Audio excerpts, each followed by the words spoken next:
마태복음을 전체적으로 이제 1장부터 28장을 보면 왕 대신 예수님에 대한 행보가 이게 전체적으로 이렇게 그림으로 이제 볼 수가 있습니다.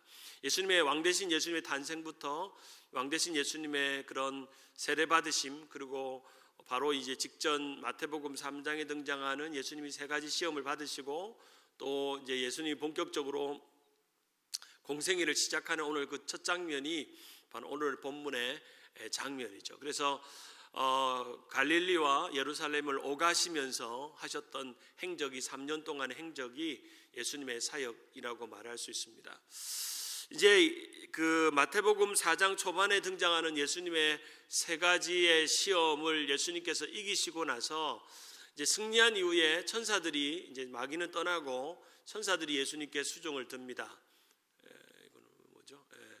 그리고 나서 이 세 가지 예수님께서 세례받고 금식하시고 시험을 받고 난 이후에 이제 천사들이 예수님께서 그 예수님을 참 주님으로 영접하면서 이렇게 받드는 모습이 등장하고, 예수님에게 첫 번째 들렸던 공생의 사역 시작 전에 들렸던 소식은 바로 요한 사도가 헤롯 안디바에게 잡혔다는 소식이었습니다. 특별히 이 유대적인 배경을 아시거나 요한복음을 읽어보면 이 요한 사도가 왜 잡혔냐면 이 헤롯 안디바가 이제 분봉왕으로 그 갈릴리 지방을 다스리고 있을 때 이제 헤롯 안디바가 동생의 부인을 취하는 일을 요한이 그것이 잘못되었다, 회개하라라고 말했기 때문에 이 요한을 잡아갑니다. 이 요한이 이제 요한의 시대가 끝나는 것을 의미합니다. 특별히 오늘 본문의 마태복음 4장에 보면, 여러분이 보신 말씀을 4장을 보면 4장 11절에 보면 이에 마귀는 예수를 떠나고 천사들이 나와서 수종을 들었고 12절에 요한이 잡혔다라는 이 이야기가 등장하는 이유는 요한의 시대가 끝났다는 겁니다. 요한의 시대는 이제 끝이 났고 이제 요한은 주의 길을 예비하는 자였잖아요. 잡혀갔고, 그래서 그 예수님께서 이제 요한이 사역했던 그 갈릴리 지방과 또 요한이 사역했던 유대 지역을 맡아서 바톤 터치를 하는 장면이 바로 마태복음 4장 12절에 그렇게 등장하는 내용입니다. 그래서 요한의 체포를 경험하고 나서 갈릴리로 피신하셨고 나사렛과 가버나움을 중심으로 예수님의 공생애가 이제 시작이 되죠. 왜 예수님은 여기에서 사역을 시작했을까? 예루살렘이 아니라 이제 우리가 첫 번째 가지는 의문은 왜 예수님은 예루살렘을 주 무대로 삼지 않고 갈릴리와 가버나움, 정말 변두리에서 사역을 하셨을까? 거기에는 몇 가지 의도가 있죠. 예수님께서 유대 정치 지도자들에게 이제 빨리 두각을 드러내지 않게 위한, 어쩌면 시간을 벌기 위한 특별한 전략이기도 합니다. 예루살렘에서 예수님께서 이적을 행하시면 금세 예수님이 정한 기간에 복음도 사역도 제대로 하지 못한 채 바로 잡혀가서 곤욕을 치를 수 있으니까 예수님이 일종의 치고 빠지기 전략처럼 예루살렘을 3번 정도 오고 가시면서 갈릴리와 예루살렘을 왔다 갔다 하시면서 그렇게 예수님의 공생애를 시작하십니다. 이제 마태복음 4장 11절과 13절에 보면 나와서 천사들이 수종을 들고 이제 갈릴리로 물러가셨다가 가버나움으로 가셨다. 예수님의 주 활동 무대인 갈릴리와 가버나움이 특별히 이사야 9장 2절에 등장하는 예언의 말씀대로 이루어짐을 봅니다. 마태복음 4장 16절과 이사야 9장 2절이 서로 이렇게 하나님의 약속의 말씀이 예언이 이루어짐을 봅니다. 4장 16절에 보면 흑암에 앉은 백성이 큰 빛을 보았고 사망의 땅과 그늘에 앉은 자들에게 빛이 비추었다 라고 말하는 것이 어디에서 인용되었냐면 이사야 9장 2절, 흑암에 행하던 백성이 큰 빛을 보고 사망의 그늘질 땅에서 거하던 자에게 빛이 비쳤다는 그 말씀대로 이 스불론 땅과 납달리 땅에 예수님께서 자신의 사역을 시작하셨다는 겁니다. 특별히 구약의 예언에 스불론 땅은 나사렛 땅이 스불론 땅입니다. 납달리 땅은 이 가버나움 땅이죠. 그렇죠? 나사렛 땅은 스불론 땅, 가버나움 땅은 납달리 땅이라고 우리가 할 수가 있습니다.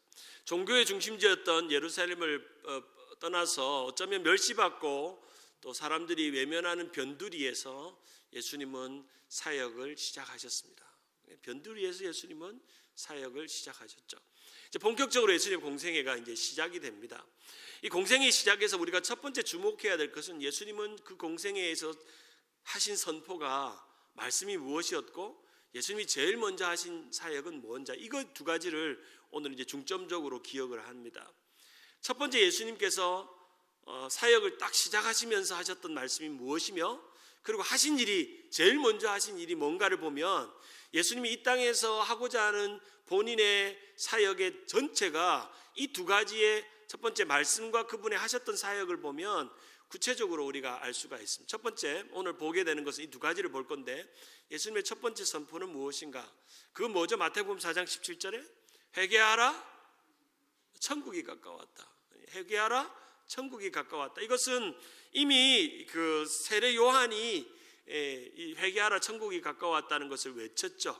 예수님도 동일하게 이 구약의 마지막 선지자인 세례 요한의 메시지를 바톤 타치해서 회개하라, 천국이 가까웠다는 복음의 가장 중요한 핵심적인 메시지. 우리가 복음을 한 문장으로 요약한다면 회개하라, 천국이 가까웠다라는 말밖에 없다고 말할 수 있죠. 예수님은 회개하라고 말씀하셨습니다. 이 시대에 하나님의 백성들에게, 그리고 유대인들에게, 그리고 오늘 우리에게도 회개하라, 천국이 이미 너희 눈앞에 와 있다라고 말씀하십니다. 오늘 우리가 주목해야 볼 것은 회개가 무언가 하는 겁니다. 왜 예수님은 회개를 선포하셨는가? 그리고 무엇이 참 회개인가? 그렇다면 이 회개를 알았다면 나는 참으로 회개했는가 하는 것이 오늘 우리가 함께 나눌 요지라고 할 수 있습니다. 첫 번째, 왜 예수님은 회개를 선포하셨는가의 그 이유는, 회개는 천국의 전제가 아니라 천국이 회개의 전제이기 때문입니다. 천국을 소유하고 천국을 경험하는 사람들이 제일 먼저 해야 되는 행동은 바로 회개하는 겁니다. 회개하는 자에게 주어지는 선물, 천국입니다. 영원한 하나님의 나라를 경험하는 거죠. 그래서 예수님은 천국을 선포하는 자이면서 천국을 딜리버리하는 자입니다. 예수님이 예수님을 믿고 영접함으로 자신이 죄인이라는 걸 깨닫고, 주여 나는 죄인으로서이다, 나는 주님 앞에 죄인입니다, 나는 죄인입니다, 나의 죄를 어떻게 할까요? 회개하는 자들에게 주어지는 가장 큰 선물은 천국이라는 거죠. 천국을 경험할 수 있는 사람이라는 겁니다. 그래서 회개는 곧 천국을 전제한다는 것을 우리가 볼 수 있죠.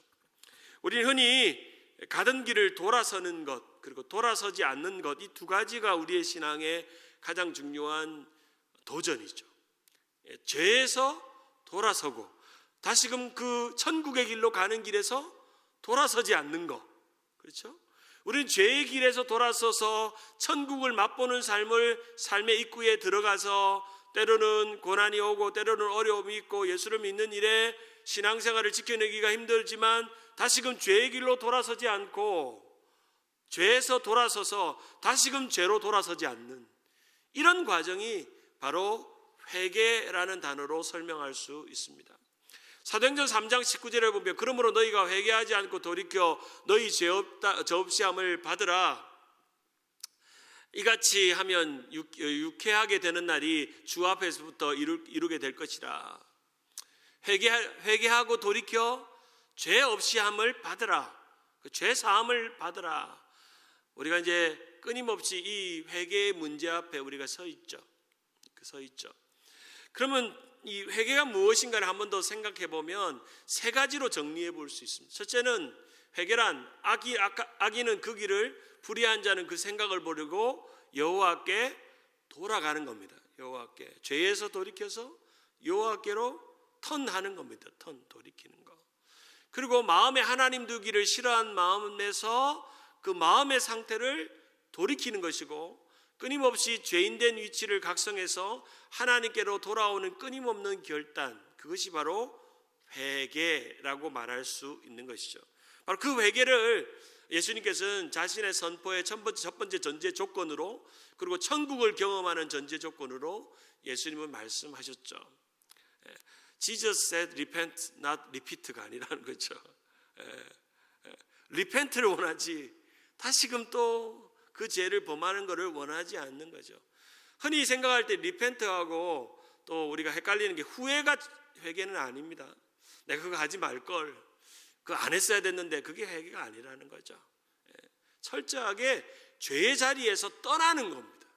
사랑하는 여러분, 우리가 회개했냐고 물어보면 우리는 하나님께로 가는 회개는 했지만 오늘도 매일매일 우리의 삶에서는 회개를 경험함으로 하나님의 나라가 임하는 걸 경험해야 됩니다.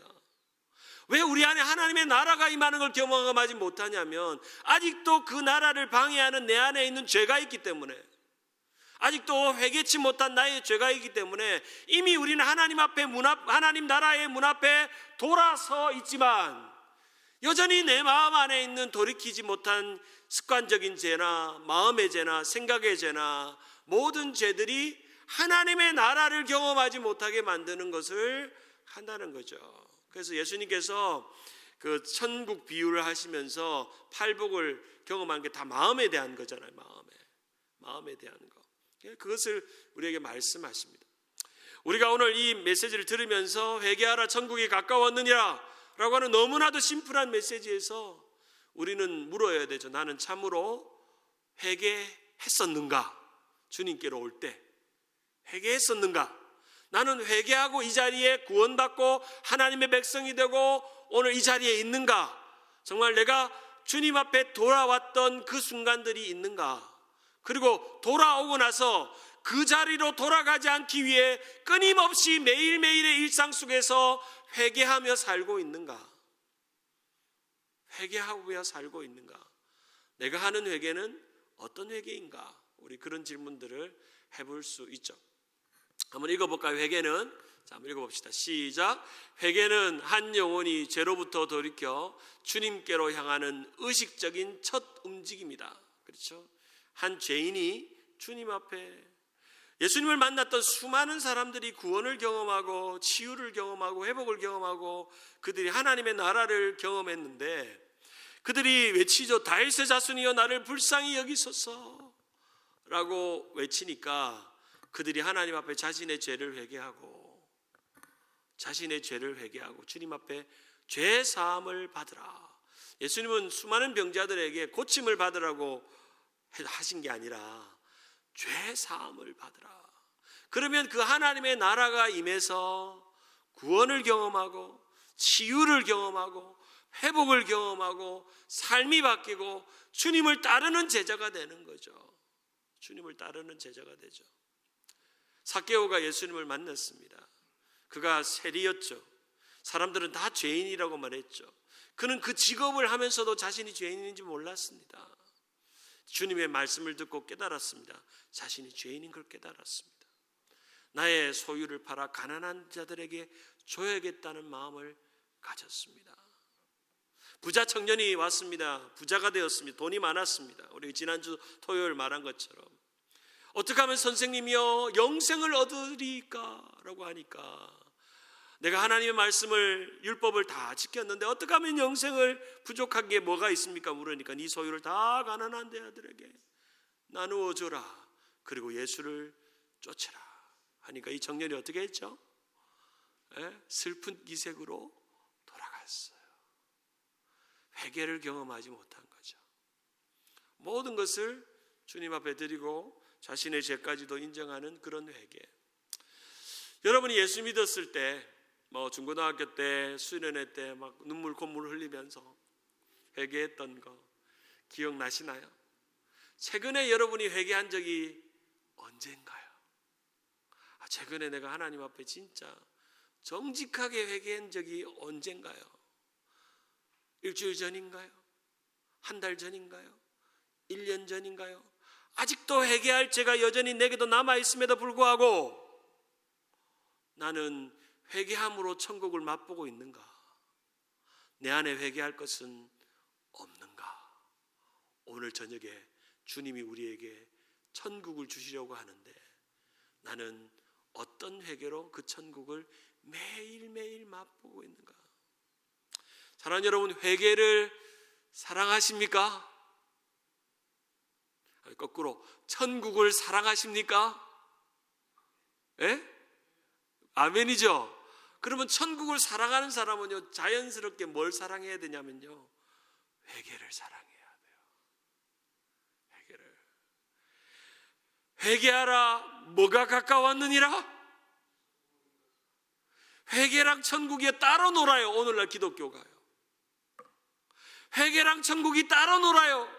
천국의 뒷면에는 뭐가 써있냐면 회개가 써여 있어요. 회개한 자들만 들어갈 수 있는 곳 천국. 끊임없이 회개한 심령들만 맛볼 수 있는 곳 천국. 근데 천국은 누리고 있는데 회개가 없어요. 여러분에게 회개가 있나요? 비록 저에게 회개가 있나요? 나는 제가 오늘 설교 준비하면서 그런 생각했어요. 신목사, 최근에 네가 언제 회개했지? 언제 회개했지? 회개한 시간이 조금 까마득하는 거예요. 거꾸로 생각해 보세요. 네가 그러면 회개를 최근에 안 했는데 그럼 회개할 거리가 없어?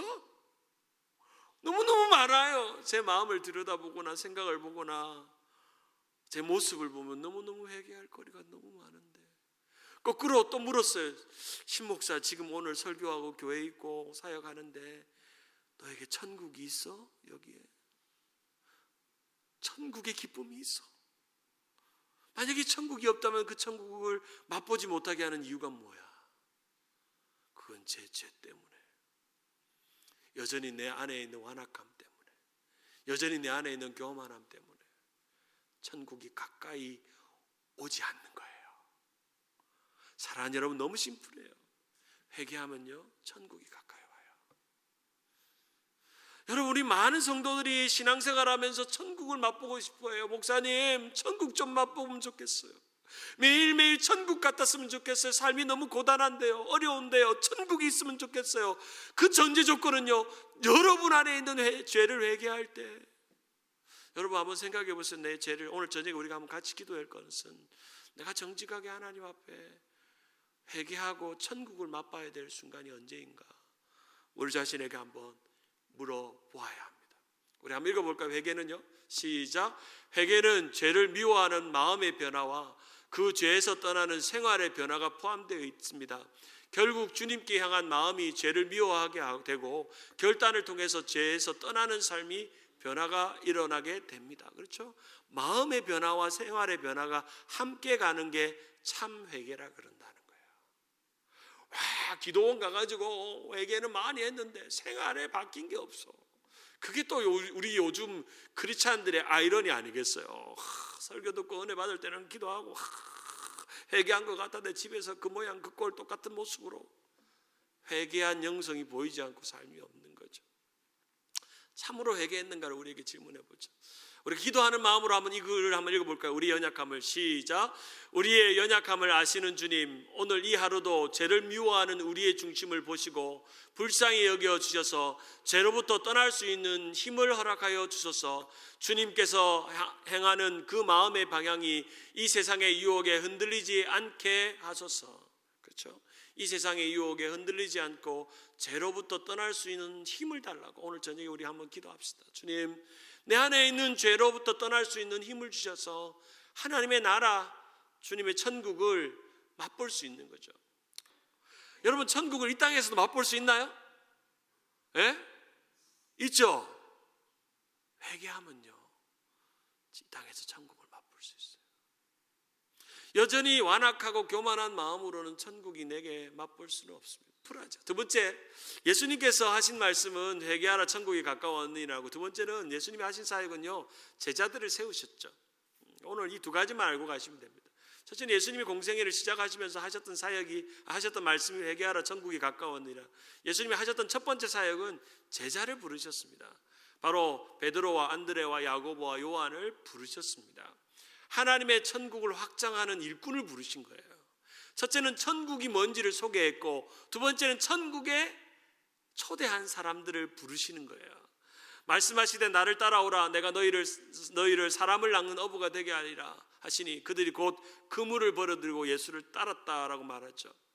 자신의 의사와 상관없이 하나님의 부름과 선택 속에서 하나님의 사람들을 부르십니다. 천국으로 초청하시죠. 그리고 천국의 일꾼으로 부르십니다. 사랑하는 여러분, 여러분은 천국의 일꾼으로 부르신 분들입니다. 아멘.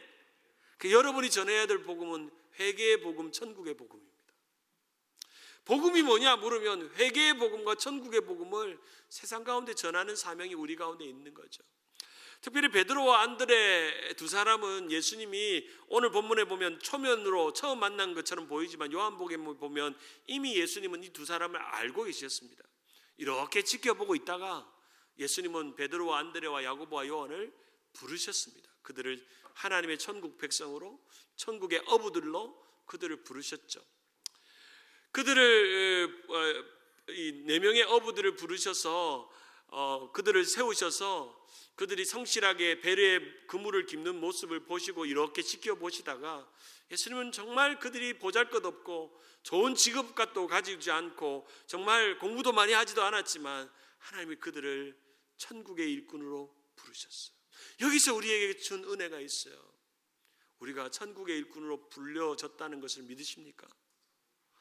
그 천국의 일꾼으로 불려졌지만 우리는 어떤 자격이나 능력이나 아무것도 없지만 주님께서 천국을 전하라고, 천국을 나누라고 우리에게 부르셨습니다. 다 예수님이 계획이 있었던 거죠. 그들은 그 초청에 어떻게 했죠? 그물을 버려두고 예수를 쫓았다. 마태복음 4장 22절에 보면 배와 부친을 버려두고 예수를 쫓았다. 그들이 잘한 건요, 버려두고 주님을 쫓았다는 거죠. 마태복음 19장 27절에 보면 이에 베드로가 대답하여 가로되 보소서 우리가 모든 것을 버리고 주를 쫓았사오니 그런즉 우리가 무엇을 얻으리까 고백을 하죠.